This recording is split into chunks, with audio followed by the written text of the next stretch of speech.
Wonderful. Well, hello, everybody, and welcome to all of you joining us today for the very first International Youth Conference. In this session today, the panelists will have a moment to answer a few questions from the audience.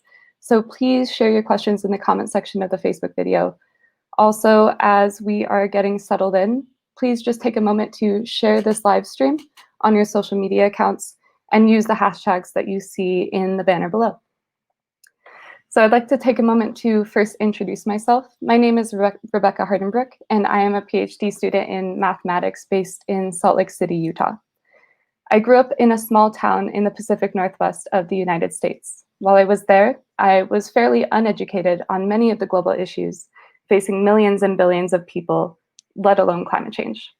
I didn't know how climate change worked, who would be affected, or how I could do anything about it. What I did know, however, was that I wanted to do something. I moved to Salt Lake City in 2014 and soon after became involved in environmental research, policy, and activism. Last August, I served as a youth co-chair to the UN Civil Society Conference. My involvement with that conference and my opportunity in meeting so many inspirational and relentless youth encouraged me that, although small in scale, any change made in one's own community makes a difference. I began reaching out to various community leaders in Salt Lake City with organizations like the Sierra Club Utah, the Southern Utah Wilderness Alliance, the Sunrise Movement Salt Lake City, and Fridays for Future Utah to see how I could be involved in our environmental community.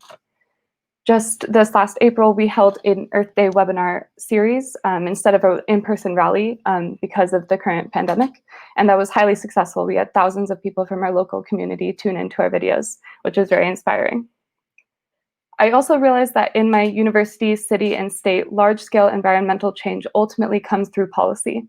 In 2019, my colleague and I co-founded the Salt Lake County Air Quality Commission, a legal body that has the ability to draft and push for equitable policy solutions to local air quality issues. Earlier this year, I was named one of the directors for O2 Utah, a local political NGO working to get elected Utah officials who will prioritize environmental issues and advocate for positive environmental solutions.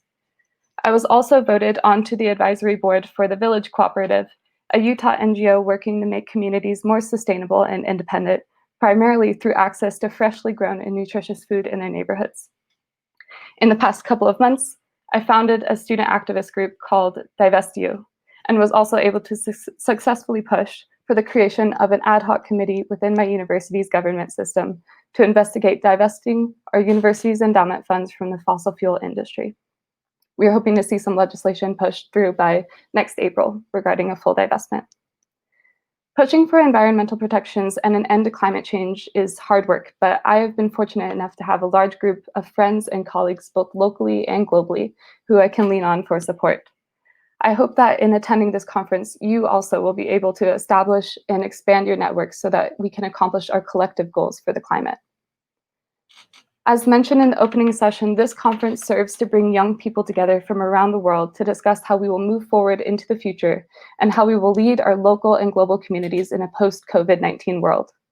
To do this, we must confront the major challenges facing our youth today. One of these, which impacts every single person on the planet and brought you all to this session, is the climate crisis. Our planet is in a state of distress.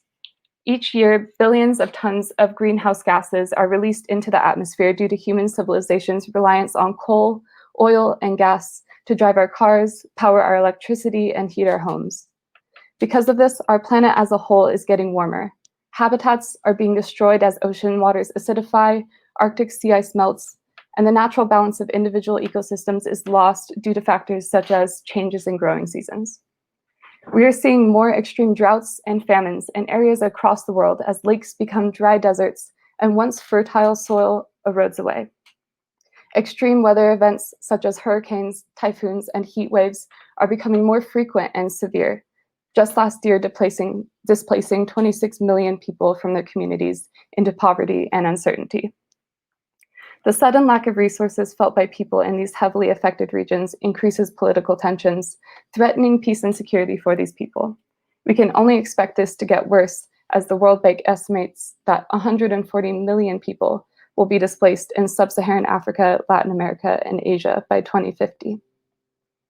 The 2015 Paris Agreement called for any eventual warming of the average annual global temperature to be held well under 2 degrees Celsius above pre-industrial levels. And in many nations, there are plans underway to ensure no more than 1.5 degrees Celsius. However, the last 4 years have been the hottest ever. Despite these efforts that I mentioned, globally, we look as if we're performing business as usual.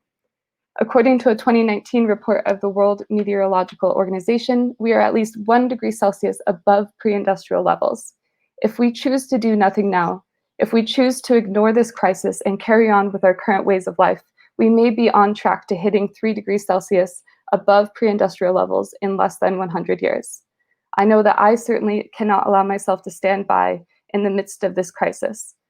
So what can we do as young people to combat this, and how can we come together? Last August, the 68th United Nations Civil Society Conference was held here in Salt Lake City, Utah. Its theme was centered on Sustainable Development Goal 11, building inclusive and sustainable cities and communities. One of the most noteworthy aspects of this specific conference was that the youth played a major part. Many young speakers, presenters, and global citizens were in attendance. The energy and passion that they brought with them to the conference were essential in the drafting of a crucial outcome document from this conference, the Youth Climate Compact. This global document, drafted by thousands of youth from around the world, is a contract that we as young people can sign on to, in which we recognize that together we must take this fight for a sustainable, safe, and equitable world for all into our own hands. In it, there are 25 different pledges that people can agree to work on within their own communities. These range from small individual actions to educate and empower individuals in their local spaces, to calling for and working on generating the large-scale political and social change necessary if we hope to make drastic shifts in our global consumption and pollution levels. Using the link in the banner, please read the Youth Climate Compact and join the thousands of youth from around the world who have agreed to some of these pledges. As you will hear from our speakers today, it is crucial that we take action at all levels and at all scales. If you can impact positive environmental change in your neighborhood, what is stopping you? If you have the capacity to push for the international agreements we need to see to stop the climate crisis, utilize the energy of the climate action movement and rise to the challenge. Your action, no matter how big or small it is crucial. As we move forward from the United Nations 75th anniversary into an uncertain world, it is also crucial that each and every one of us have our voices heard, and to ensure that the climate crisis remains a top priority. Please fill out the UN 75 survey, which is also given in the link in the banner, to help inform global priorities now and in the future. I want to make one last request for our audience today. Have hope. Now more than ever, we must choose to have hope if we wish to provide a better future for the generations after us. It is easy to become overwhelmed with the issue of climate change because it is such a large-scale issue, but we must not lose sight of the importance of our mission. We must unite together in solidarity over this cause and support each other as we aim to solve the global issue that is climate change. I'm very excited today to be speaking with 3 very dedicated people who are working to tackle issues of sustainability and climate change within their local and global communities. Miroslav Polzer is the founder and CEO of the International Association for the Advancement of Innovative Approaches to Global Challenges. Johanna Schwartz is a UN youth representative and climate advocate who has served on the Youth Steering Committee for the UN Department of Global Communications. Amanda Nishawa is the Deputy Director of Sustainability and Community Outreach for the Hudson County Improvement Authority. The work that each of them does is crucial if we hope to collectively accomplish the missions of the Sustainable Development Goals and ensure a not only livable, but thriving planet for all people. I would like to pass off the speaking to them so that they may introduce themselves and the organizations they work with. Please remember in the meantime to ask any questions that you may have in the comment section of the Facebook live stream video. And now, Miro, will you take it away? Thank you very much, Rebecca. Congratulations to this excellent thematic introduction into this, our today's panel on youth and climate action innovation.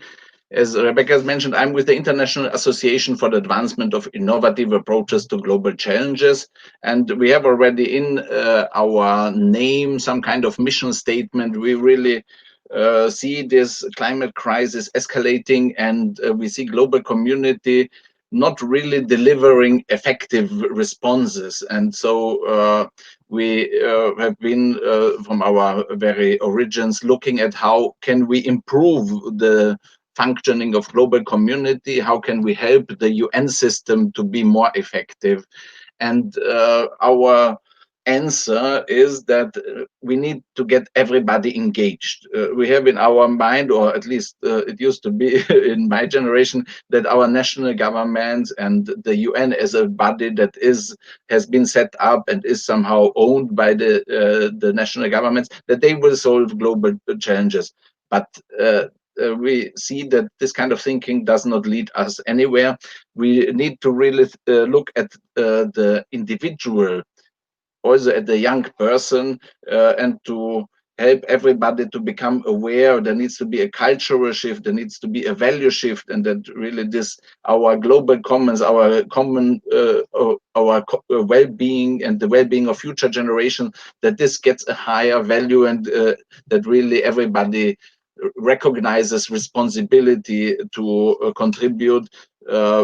One international norm that also inspired us was the Article 29 of the Universal Declaration on Human Rights, which says everyone has responsibilities towards his or her community, because only in the community the human potentials can be developed. And so we are trying to create a community of people and organizations who provide an enabling ecosystem. And here behind you see our motto is empower youth for climate action, give youth a chance. And one way we are doing is also to mobilize resources to provide technological assistance, organizing cultural initiatives like our Global Challenges Youth Music Contest.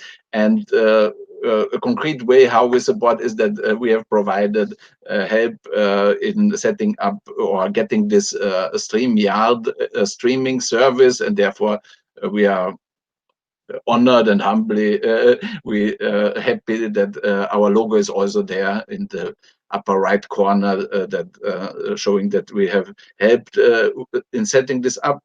In general, this conference today is really very special, very valuable, because it builds the bridges to the UN system and the civil society conference in Salt Lake City, this Youth Climate Compact. This is really a very solid, a wonderful foundation for young people, not everywhere to reinvent the wheel, but to build on what already these networks have already created and delivered, and really now turning from the social energy from the street now also into action and into impact. And here our organization has some concrete solutions.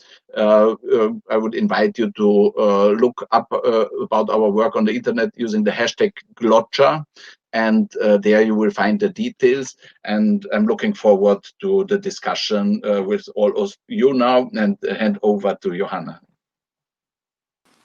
Thanks, Miro. Hi, everyone. Good afternoon from Germany. Very pleased to meet you. My name is Johanna. I'm 26, and I was born and raised in northern Germany, where I am currently based again after being abroad for a couple of years. I am active, or I have been active and still active in youth participation for the last, I would say, 7 years, trying to make international organizations such as the United Nations more inclusive for young people. I have served, as Rebecca said, on the Youth Rep Steering Committee. I focus on climate action mostly, and I've studied climate change. And in my day job now, I work on mobility and energy transitions in consulting, where I mostly focus on fancy stuff such as clean tech and hydrogen. Very interesting. And besides that, I still try to be connected in the international community.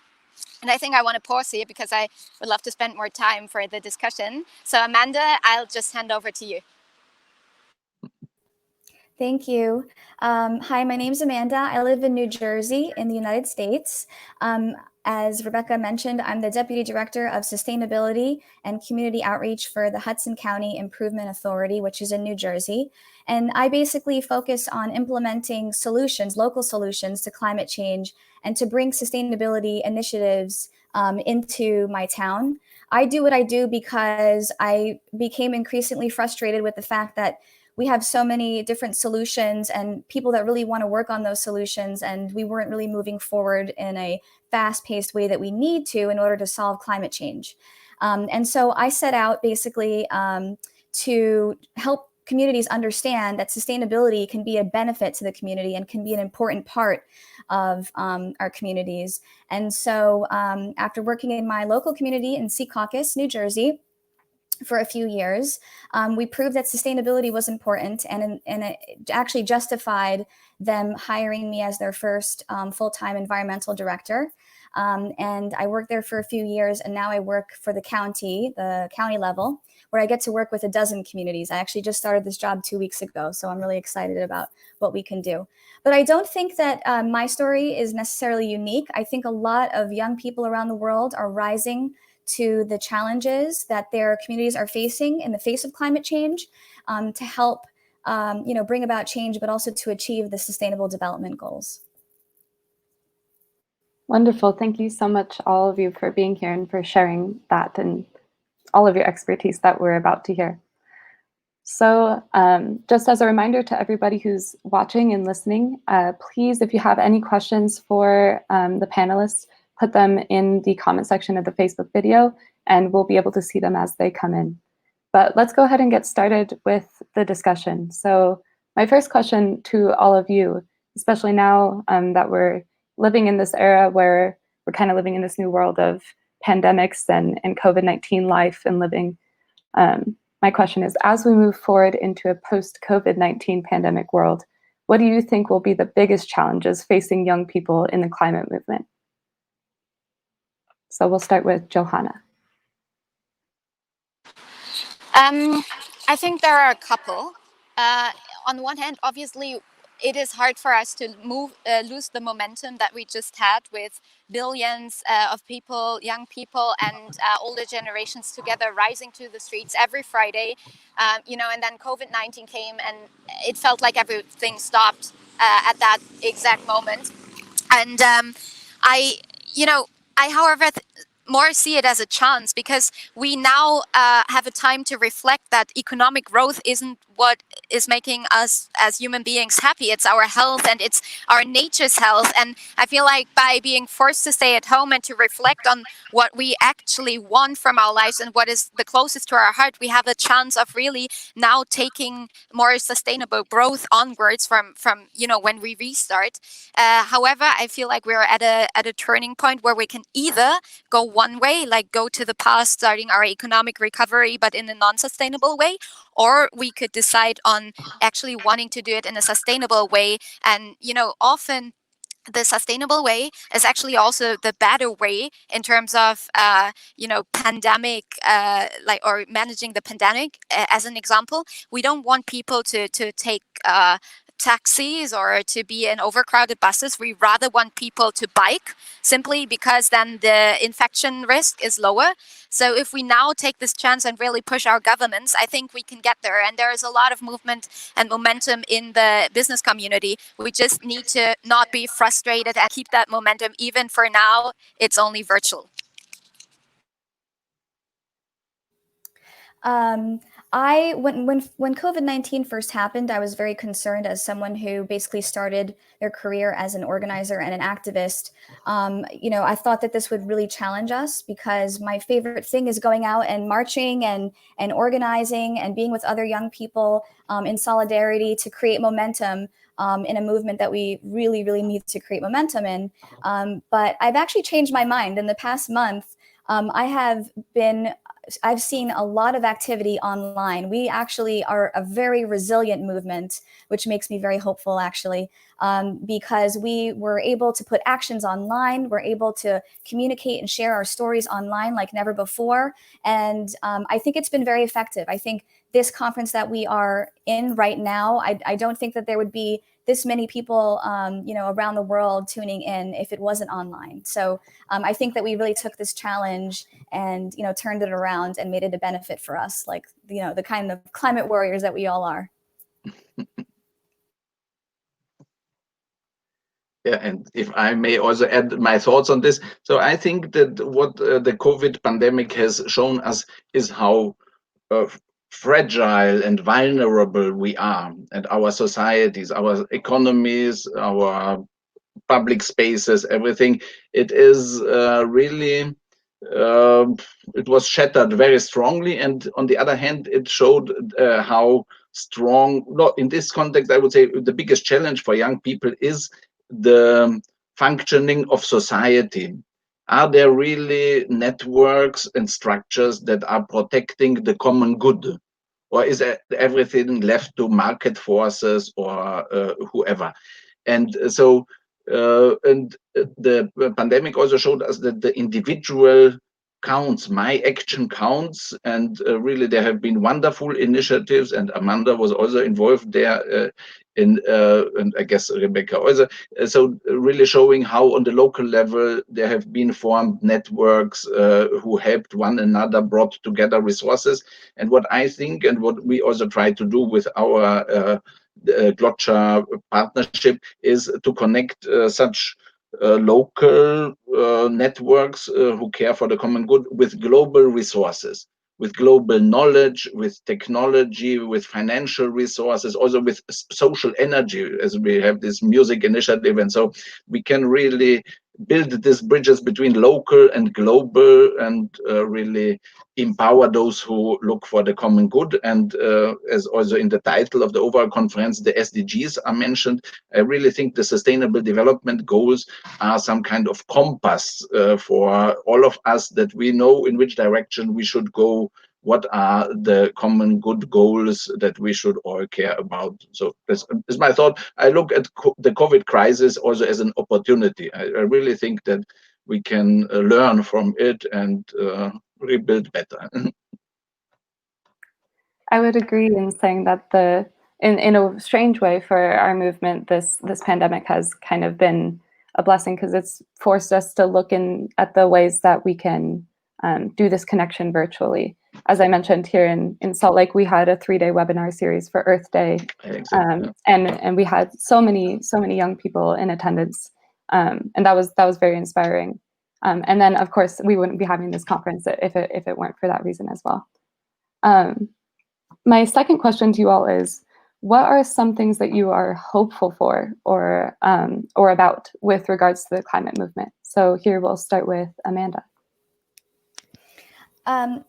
I think that what we're all seeing right now around the world is that the public and the private sector, governments and corporations, are looking at how to become more resilient. I think this global pandemic really kind of makes us take a step back to see what kind of things we can learn from the mistakes that we've made and how to become more resilient. And I think that this is the most important thing that we could be doing right now.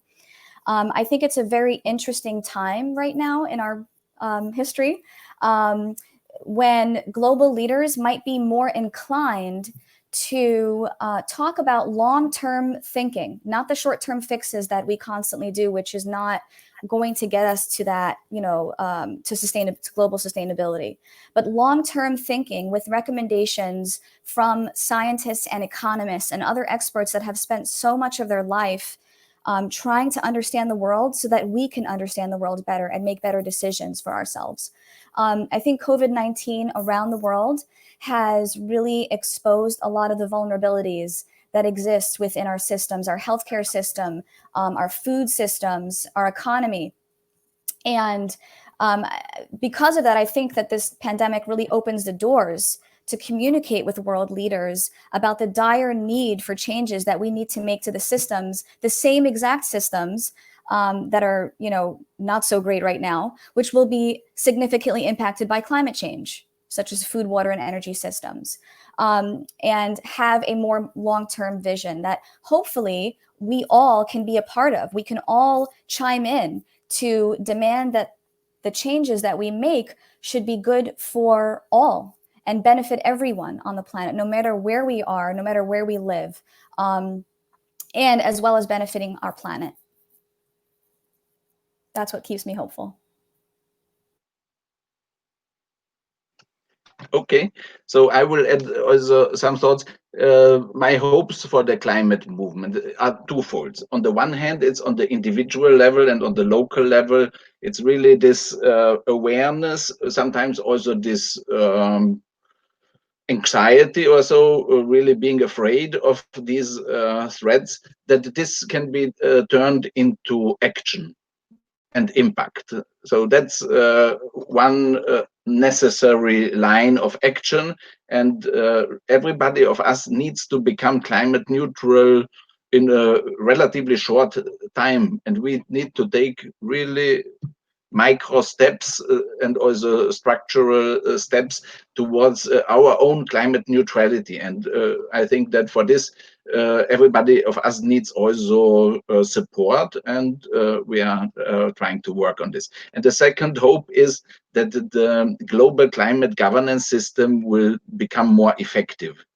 And our organization is also accredited to the United Nations Framework Convention on Climate Change process. And there will be in June now an event series because there would have been the intersessional, and in November the COP26, the Conference of the Parties, the big conference. But due to COVID, everything has been moved. COP26 will now be 1 year later, so in November 21, and the intersessional will be in October. But next week there will be a series of virtual events, and we are organizing there 2 webinars.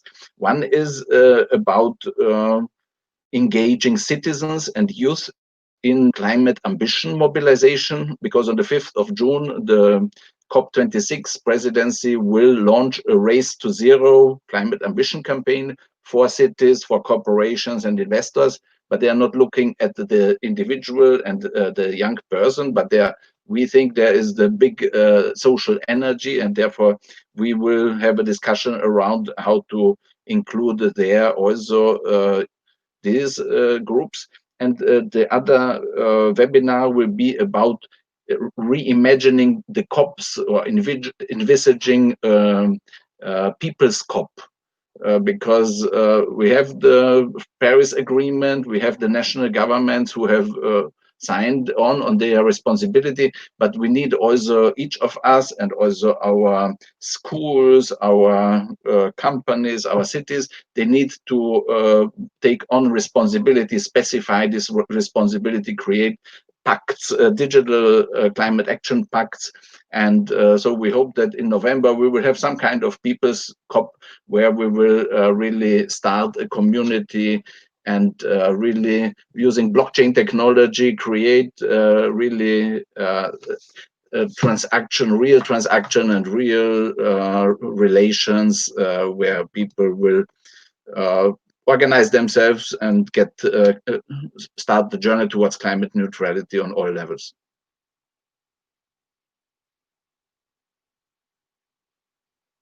Johanna, please. You are muted. Sorry, I was muted. I think what really makes me hopeful is that this is I think the first time that we feel like we are experiencing the same thing globally, every one of us. And even if it's actually the same with climate change, you know, we are all impacted by climate change. It isn't so obvious for a lot of the people in the more rich areas in the world. And with COVID, we all need to stay at home. You know, people can't go to school. So I feel like we see this coordinated global action when addressing a really impactful or a really urgent problem. And I hope that we learn from this, that we can actually do the same when it comes to climate change. And the other thing that I'm really hopeful is the myriad of people, sorry for the background noise, the myriad of people that now use the time to educate themselves even further by, you know, for example, taking webinars and helping people, and, you know, knowing and keeping climate change on their radar and knowing that this is a problem. And I think thirdly, as I said, the understanding that climate change and you know, people's health is directly connected to planet's health, and social health and social justice are connected to the climate question. So all of the things that we as humans care most about, our families, our health, our well-being, this is directly connected to how well our planet is doing. And I think this is a time where we can like really use that the learning that we're having from COVID to actually further push climate action. Great. Thank you all so much for those very insightful responses and also very hopeful and motivating responses. I think that with this crisis, it's easy for us to kind of get bogged down in the negativity of it all. But hearing what we can be hopeful for, I think can be motivating, inspiring for me at least, and I know for many of the people who are listening to this. I'm actually going to take in an audience call, so I'm going to put it up on the screen now. So Lorena asks, how can we help our society? I think that this is the most important question because young people are the beginning for change. So let's start this one with Miro. Yeah, so it's a very good question. And I really think that young people are somehow pathfinders for their local communities or for their networks to really connect with innovation, with new thinking, but also with new bringing solutions from around the world, solutions in terms of how to replace greenhouse gas intensive products and services that we are using. And really, with digital technology, there are very interesting financing instruments possible. And there are huge financial resources worldwide for the energy transition because investing in renewable energy makes so much economic sense. But so it's also for institutional investors. So it makes sense to put the money into the energy transition, but there is this last mile problem. It's difficult really to reach the communities and the households so that they get the resources and really switch also the energy systems or use other sustainable technologies. And here I think that young people can be the pathfinders and really that's a very important thing. And the other thing is that young people should also really be the promoters of this new thinking that it starts with me. It's not enough protesting against big oil companies, but you have really to look at home. How are you voting? How are your parents voting? Is really the vote casted in support of a climate safe future, or is it a party for which climate is not the topic? It should be prioritized. And there's also the question of where are the financial assets of our families? Are we really binding our financial investments to assets that are really supporting the energy transition? And if really from the bottom up, this kind of demands will be put on the table, or if a young person and the whole family go to the shop and say, I want a low carbon product, then change will start from the bottom up. And those who are providing this kind of products or services, they will have a more demand and will be more happy, and more demand, the demand for this kind of products and the supply will grow. And there is hope, and young people are really the change agents, but they need to be action oriented also.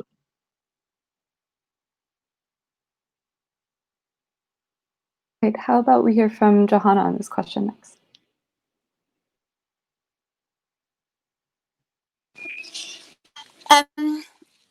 Yeah, so I think, when it comes to young people, we are very well prepared to addressing climate change and like enabling our communities to act. Simply, on one hand, we are the ones that will be impacted most by climate change in the long time, but also we are digitally connected, and we are the ones that generally, young people tend to be more ambitious when it comes to political goals, simply because they are not so used to the political space where you have to debate and things are taking a long time. So we are progressive, and we actually we push, and we're radical, and I think we need to be radical for some change to happen. And also we're the most digitally connected generation.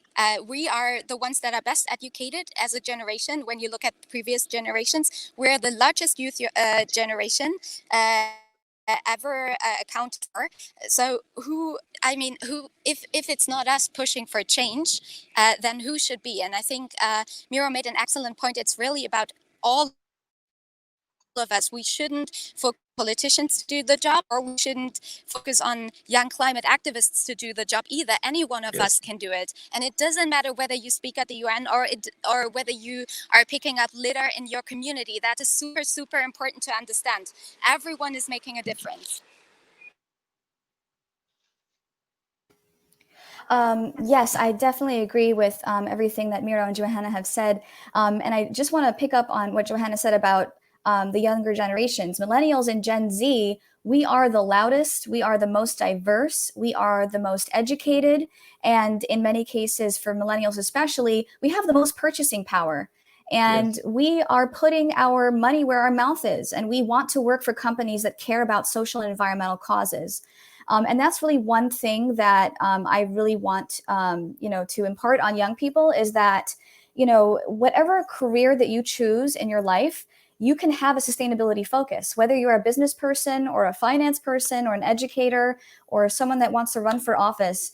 We need sustainability to be a focus for pretty much on, in every single career in every single field. And you can bring that perspective. In many cases, many fields really want that perspective. So, but also not to forget that you are a member of a community, whether it's a household, whether it's your school campus, your workplace, your local community, and a change can be made just simply by talking to others in your town about the challenges that you're facing and what you'd like to change in your community. I think Rebecca is a really great example because she was concerned about air quality issues in her town, some of the worst air quality around, right? Rebecca, and she connected with her community, found other people that were also concerned, and became a force to be reckoned with, created a committee to make a difference. And those are things that you can do right now. Those are very practical things that you can do right now to change your community, even if it's something as small but impactful as creating a community garden to create hope in your community. So I think that youth really have the power, and we have the answers. We just have to really believe in ourselves and, do it collectively, collaborate with others. Yeah, and just to chime in there, I think a lot of youth feel intimidated to get involved in these things and to start initiatives because it seems like a large barrier to overcome, or maybe they don't know how to do it. They've never seen someone do it. And to that, I'd say, just really echoing what everyone else has said, is you can kind of make your own path. A lot of things that I've done, I've kind of just barreled my way through and figured out how to make it happen. So there's really no limit to what you can do. You just need to find a support group, maybe find people, contacts that you can work with, and just persevere through all of it. I'm going to ask another audience question, but before I do that, I want to remind people who are viewing to please go into the description for this video. There is the form for the attendance sheet and the questionnaire, and that will close at 12:20 Eastern time, so please do that before then if you haven't already. Okay, this is a question that's come up a little bit. I'm going to post this version up on the screen. So Alexandra asks, how can we improve the communication with farmers towards a more sustainable way of farming in a conservative and monoculture rural area that is getting dry with a lot of water waste or killing biodiversity? This is kind of a question that's been going around in the comments, is communicating with rural communities who maybe their only source of income is through these environmentally negative streams of income. And maybe they care about the earth and they know that it's harmful, but they have no other source of income. So how do we communicate with them? Let's start this time with Johanna, or if anybody else, if anyone wants to take this up, feel free.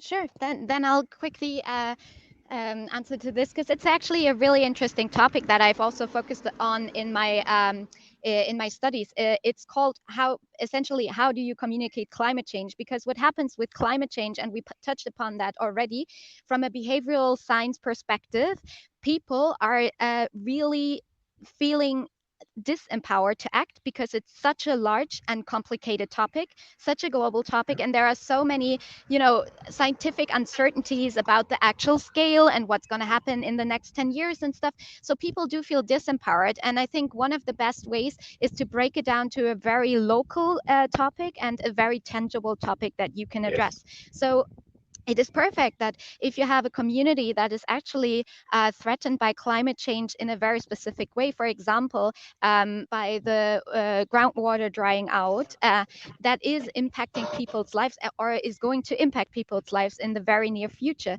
So you can, it's an easier way of communicating the problem because you know that people are impacted.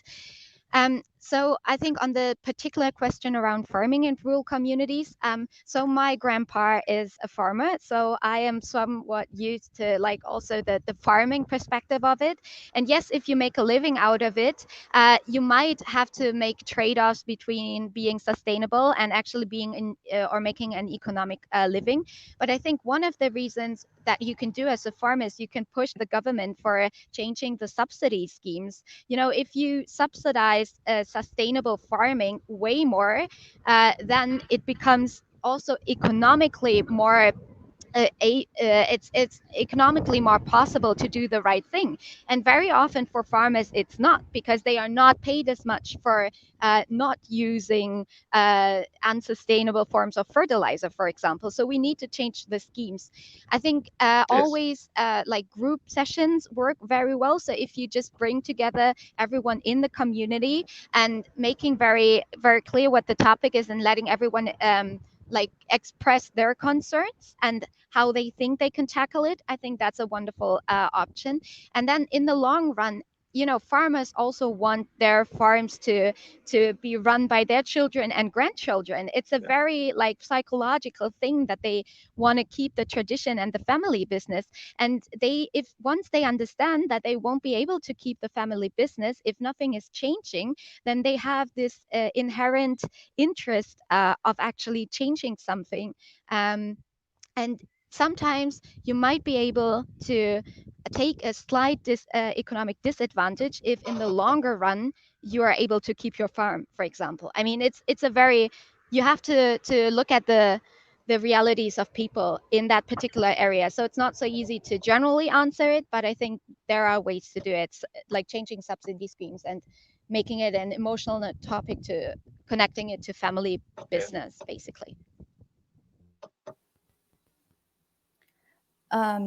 If I just may add to Joanna's comment, you know, there's, I believe that people that live in rural communities, indigenous native people, they know exactly how to deal with their land sustainably. I don't think that we need to tell them how to deal with their land sustainably.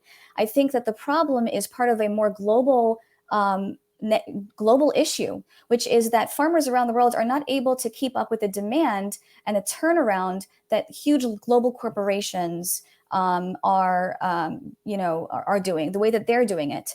And I believe that Johanna really hit a very important point, which is subsidies. We have to, as a global community, put our money where we want to see thrive and flourish. And I think that my last point here is, just quickly, because I know we're running out of time, is that if we were to all buy local, this would not even be an issue. Sustainable farmers would be supported. And you know, buying local goes with everything. That goes with our meat and produce. It goes with our grains and our products and even our clothing. If we can figure out a way to do that, I think we can make a huge impact to help farmers around the world. Very briefly, my points. First, I would like to congratulate. These are perfect points, really. On the one hand, the incentives and how it is organized, and I think sustainable procurement and local procurement, this could be also something that the young people can demand from the schools, from the public authorities. And so the public sector should really lead there and buy from those, and with this they buy also the positive co-benefits. And the point of Amanda is about indigenous knowledge, and it's really very important. But I look also in general into knowledge systems, and there my point would come, if there are indigenous solutions and local solutions are perfect, but there are also sometimes very good new technological developments, new ideas on how to do farming, low-cost farming that is not causing any harm, creating also co-benefits. And these kind of solutions can pop up anywhere in the world, and we need then a mechanism to find them, to vet them and then really share the information so that the solutions can be replicated. And this is also something where what I see for the global farming and food production and many other areas as well, that we need the knowledge systems and technology diffusion system, the technology deployment mechanisms that will really bring good new technological developments in addition to indigenous and local knowledge and solutions to the people everywhere. Wonderful. So we're actually going to continue going just a little bit longer. We got the okay on having some extra time since we got quite a few questions.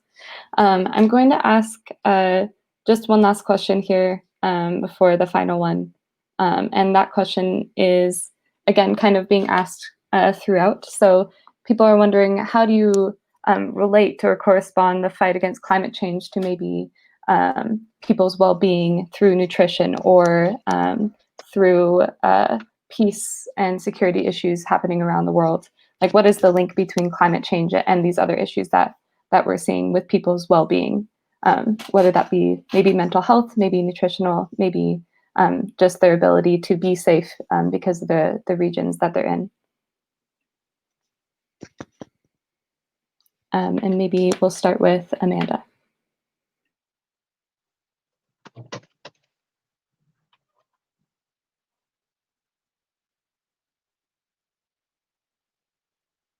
You're muted. Hello? Yes. Yes. Hi. I couldn't really understand you, Rebecca. You're going in and out, but I'm going to try and respond to the question briefly. My belief is that the solutions to climate change and adaptation and mitigation to climate change are directly linked to well-being of people. I think that the solutions to many of the world's problems, especially our local communities' problems, can be solved with sustainability and can be solved with the amazing roadmap that we have already that global leaders have agreed to, which is the Sustainable Development Goals. Yes. And so I think that there is definitely a direct link to achieving sustainability and adaptation and mitigation and well-being of people. Yeah.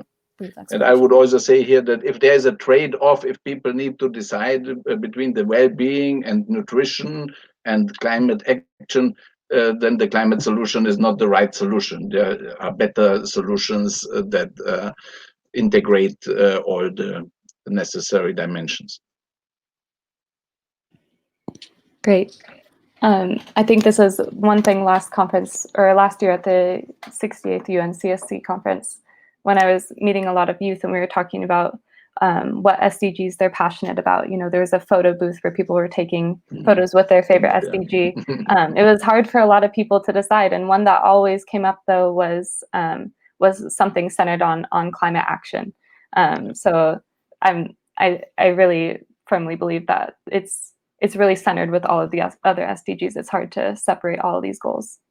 I guess my last question to both of you, I think we lost Johanna due to internet connection, but my last question for both of you, or really just ask of you, is if you have any final statements or calls to action to the youth or final words. And we'll start with Miro.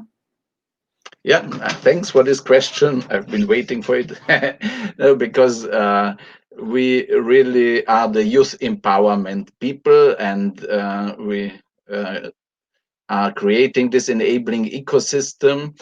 And in preparation of today's event, we have somehow said, let's go now to the next level and start also structured engagement opportunities in our GloCha work. So we have started the hashtag GloCha Team 2020. And there we have created now a Facebook group for those people who would like to join us as interns, as team leaders, as project leaders. They can come with own ideas for which they need institutional frameworks and resource mobilization instruments. And so everybody is invited to have a look. For the time being, it's on Facebook. You can find this welcome message to the group on our IAAI GloCha Facebook page. But in the next days, we will also make a call on our homepage and on other social media channels, so that those who would like to work with us on climate action, with digital innovation, with culture, and also with setting up local chapters all around the world are kindly invited. Hashtag GloCha Team 2020.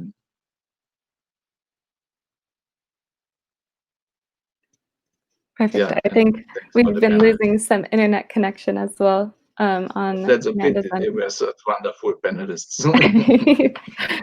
Yeah, I guess I'll just echo some requests that I made earlier for the audience. If you can, please check out the Youth Climate Compact. That should be online, and you can just Google Youth Climate Compact, and the link is in the comments earlier on in the stream. And then also please go out and fill the UN 75 survey. You know, this is really going to dictate how the UN is going to move forward and what it prioritizes. And everyone's voice is really taken into account there. So please go and fill that out. You'll be directly helping with the leadership of the UN as we move on now and in the future. So I'd like to just thank everyone for coming. I'd like to thank you, Mira, for coming, and also Johanna and Amanda for them being able to be here. We'll be providing some more resources on our website, just of things that we talked about and different links and resources that were mentioned. So please be sure to check out our conference website. Great. Thank you. Thank and you. if everyone, Bye-bye. bye. And if everyone can just hang on for 5 minutes, we're about to set up the next session. So just stay tuned for that one. Thanks.